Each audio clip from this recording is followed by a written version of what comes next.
Simcenter 3D Additive Manufacturing now enables you to compensate a part with design changes without resimulating the new design. Design updates occur regularly during the design and 3D printing process. These updates can happen after the simulation and compensation workflow. Until now, we had to resimulate the new design. Today, we can compensate for the new design without resimulating. In our effort to extend our capabilities while increasing robustness, we added voxel elements to all our functionalities. We can now mesh both thermal and mechanical models using voxels, including a flexible build plate. When we perform a thermomechanical simulation, two separate meshes are created. The first mesh is for the thermal analysis, where we use uniform voxels for the specimen and non-uniform elements for the powder. The mechanical mesh will use voxels for the specimen and tetrahedral elements for the flexible build plate. After the meshing, the application can estimate the optimal memory and number of processors for the solver.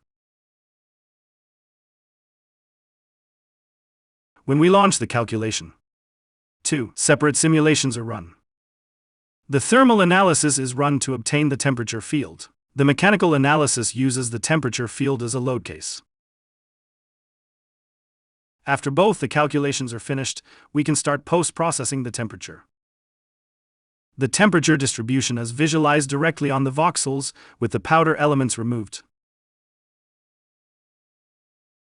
Secondly, we post-process the deformations of the part at the end of printing, after cooldown, and after support removal. In this case, the distortions are shown directly on the geometry.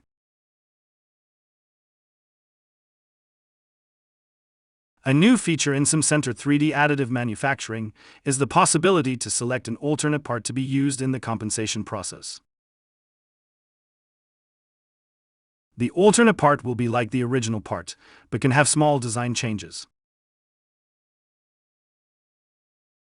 After selecting the alternate part and the appropriate load case, the compensated STL file will be exported. When we load the compensated or alternate model into the build setup, we can see both the compensated and the original geometry. In this case, the compensated geometry also includes a design change at the top of the model. With this new functionality, we are now able to take design changes into account for the compensation workflow without having to resimulate.